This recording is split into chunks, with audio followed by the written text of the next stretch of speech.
Eat, save, and be merry with low prices and same-day delivery from Amazon Fresh.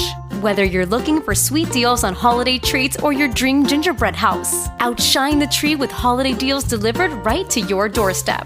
Prime members save even more with deals on thousands of grocery items and up to 50% off on weekly favorites. Celebrate the holiday season with savings and same-day delivery from Amazon Fresh. I'm Anna Garcia with True Crime News, the podcast. Every crime tells a story. Every story demands justice. True Crime News, the podcast, covers breaking crimes, investigating high-profile and under-the-radar cases. Every week, we dive beyond the headlines, exploring the effects of violent crimes on victims and search for justice. We hope you join us as your weekly source for true crime news. Listen to and follow True Crime News, the podcast, on the free Odyssey app or wherever you get your podcasts.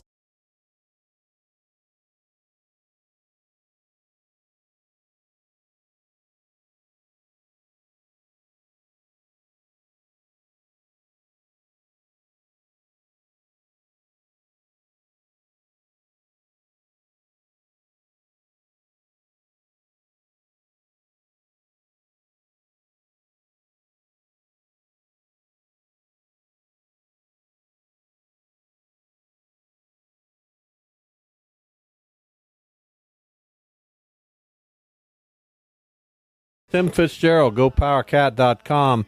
K-State basketball has an interesting game tomorrow night at the T-Mobile Center in Kansas City against Missouri Valley Conference powerhouse Drake.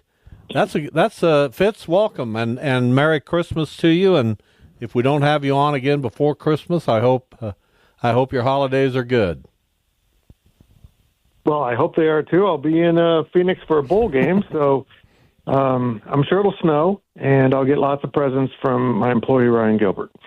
Drake, there you go. Look, everyone kind of poo-pooed this game when they saw it on the schedule, about Drake being the big game in the T-Mobile Center in Kansas City. Well, as we get here for the game tomorrow night, Drake's clearly the better team. They've got a list of good wins. They've got a first-year coach who has, had similar portal success that Jerome Tang did in his first year, and I think Ben McCollum's doing an amazing job, and this is a really important game for K-State. This is one they don't want to lose on many levels. Yeah, you talk about the portal success that Jerome Tang had in his first year, not as much the second year. Thought that might be a strength in this year. But it's been kind of up and down. Coleman Hawkins, the big money man, hasn't done a ton. Brennan Housen has been good. Achor is no longer with the team. How would you obviously very early, grade out the transfer portal job that Jerome Tang has done this year? I think talent-wise, this is a pretty good team. They just haven't found their common footing, working together, and maybe, not that Achor was the problem, but maybe limiting one person from the locker room will help. I'm not sure. They've got things they have to figure out in-house. They've got things they better start applying to the basketball court. And we've seen them do it. We've seen them play at a high level in some instances, including in the first half at St. John's, and then it just came apart. So I think there's a good team lurking in there, but we're going to see if the players and the coaches can get that team to perform on a regular basis. And as of now, there's that strong evidence against that, but we'll see how it all shakes out. And it's we're talking with Tim Fitzgerald, GoPowerCat.com. All the K-State news you could need or want at GoPowerCat.com. You should subscribe if you're a K-State fan, or even if you're just a fan of college sports. So this is a big stretch. K-State has Drake. We talked about that game. They come here to Wichita to face the Shockers on Saturday night. Then they open Big 12 play with Cincinnati, who has played very well. They're obviously a legitimate team. How many of these games does K-State need to win to ignite or keep the fan base, what's the word I'm looking for, intrigued? I think the answer should be 3. I think they should win them all if they want to keep this fan base engaged and intrigued. But I think 2 would do it. And don't ask me which 2, because I don't think fans will be happy about losing any of them, not recognizing that Cincinnati is really good this year and might be a real problem even inside Brahma's Coliseum. Again, the biggest enemy of this team is itself, is its inability to get beyond where it's at right now, and it should be a better team. And whether that's the players or the coaches or the whole system, I don't know. But until Kansas State defeats its own demons, it's not going to defeat many teams. Yeah, who do you kind of expect to evolve into this team's best player or go-to guy? That seems like something they're missing, and I guess there's not anything necessarily bad about a different guy playing well from night to night, but do you think they have that guy on the roster right now? Yeah, they do. I mean, they've got some guys that can really fill it up. And, you know, I think Doug McDaniels is the obvious first choice for that. And Coleman Hawkins is a casual scorer. What I mean by that is when he gets going, he still looks casual about it. But he doesn't get going enough. He's not assertive enough on that end of the court. And when he starts to assert himself, I think K-State's pretty darn good. And that includes the first half of St. John's when he didn't really score. He rebounded and fed the ball to Brendan Housen, who was on fire. He did an incredible job of focusing the offense around Brendan Housen, as did his teammates, but I thought Coleman Hawkins was really good at that. And, you know, at the end of the day, that's kind of what they're lacking. What are we trying to accomplish on this possession? And when someone like Brendan Housen is on fire, that's an obvious answer. When he cooled down in the second half, they didn't have an answer. So someone's going to have to assert themselves on a regular basis. And I just feel like if he keeps himself on track, that's Doug McDaniel. Tim Fitzgerald, our guest. We're talking K-State. Let's switch to the women. They're 11-1. KU's 10-1. TCU 10-1. West Virginia 10-1. K-State's only loss is to nationally ranked Duke, but their schedule hasn't been. I guess it hasn't been full of big name teams. Where do you think K-State women are right now? How good is this team? We know last year that we all thought they were on a Final Four trajectory. They had some injuries that kind of got in the way of that. What's the upside ceiling for this team?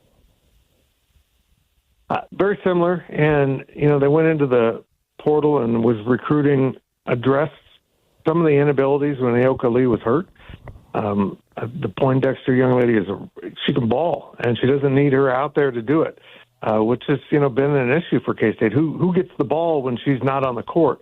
Well, now they have an obvious answer. This is a really talented team, and now their next step is to perform at a high level when they're in those games, which they've done against Iowa for whatever reason, and Caitlin Clark, and haven't really done consistently against any other opponent. So I think now is the time either this women's basketball program asserts itself as a national and Big 12 power, or it just kind of remains a really good program. Really solid program in both counts, but not knocking on, national titles door and not consistently being the one that everyone chases for a Big 12 title. That's the next step. If they get there, they're going to be set for a while because this staff can bring in talent and put it together pretty well. Just to go back to Saturday's game real quick, I guess from a bigger picture standpoint, do you expect the K-State-Wichita State series to continue after this 4-game agreement? What are the circumstances that maybe would enable that to happen? Well, I think one of the things that Kansas State probably would like is getting the Big 12 basketball schedule back down to 18 games. They went to 20 this year, and the coaches feel like it's just way too much and affects their ability to kind of schedule some tougher games in the non-conference. But even with that, I would hope that this game is a series is something they just start back over, exactly what they did last time, and let's start this back over, maybe get into a better rotation, K-State, Wichita State, K-State, Wichita State. But I'd love to see it restart. I think this is an important series, and don't give me the nonsense that K-State has more to lose than Wichita State. K-State's got a lot to gain by winning this game Saturday. Couldn't agree more, but I've banged that drum for a long, long time. I can get K-State to listen easier than I can get KU to listen, which is a lost cause. But, oh well. Let's switch gears to football. Tim Fitzgerald with us. K-State and Rutgers in the Rate Bowl coming up the day after Christmas. Rate that bowl for me. That's a good opportunity for K-State. You know, the thing I love about the Rate Bowl is this is the 5th time K-State's been in this bowl game, and all 5 times it's had different names. So there's a consistency about that is really kind of cool. It started with the Copper Bowl. This is the Copper Bowl that eventually moved from Tucson to Tempe to Phoenix, and I think this is a good opportunity for K-State to do the same thing they did last year. And last year was obvious a transition to a new quarterback, but they're going to have a new running back for this bowl game, and they're going to have some new players out there. I really see most of these bowls now as, they complete the season before, and they kind of offer a reward for the final step. But the best players are opting out typically. I mean, if they're going to the league, most commonly they'll sit the game out. So bowl games have really become, if you're not in the playoff, an extension of the season coming up, to get you prepared for spring football, kind of get some answers heading into that, where players are at, and maybe those players can better understand where they sit as they come out of one season and head into another where they're at the depth chart. I think that sounds appealing on the surface, but can you get fans to buy into that concept of, okay, this is an early look at 2025? You know, I think the day of these bowl games and their importance to fan bases are done. The playoff has ended that. And now, can you get a fun trip? And, will fans go see Rutgers and Phoenix? I doubt it. I think it's going to be a really small crowd there. Plus, the game's on December 26th, which is a major issue for a lot of fans. But I would say Iowa State's going to take a lot of people to Orlando to face Miami. I mean, I think that catches their attention. But I think the heyday of bowl games, even when smaller bowl games meant a lot to programs, I think that's just kind of passed on, and it's just not going to be the same from here on out. And I personally, this is an idea I haven't really pitched out there, that I think most of these bowl games need to be shut down. If ESPN wants some inventory, then play a series of games in Vegas and, Atlanta, easy places to get to, fun places to go, Nashville, and just put a product out there and quit calling them bowl games. Just make them postseason games. I just think the bowl game thing is dead and gone, and they lost me when they kept changing their names and selling out the sponsors. You don't really cherish your own tradition, like you say. Can you go through some of those changes that K-State will have on the field for this game? Because admittedly, that's hard for me to follow, especially in December, while the most important part of the season is still to come. Yeah, on the offensive side alone, you're going to see different running backs. You'll probably see a lot of Joe Jackson and Dylan Edwards, and the cool thing now about bowl games is it's same with championship games.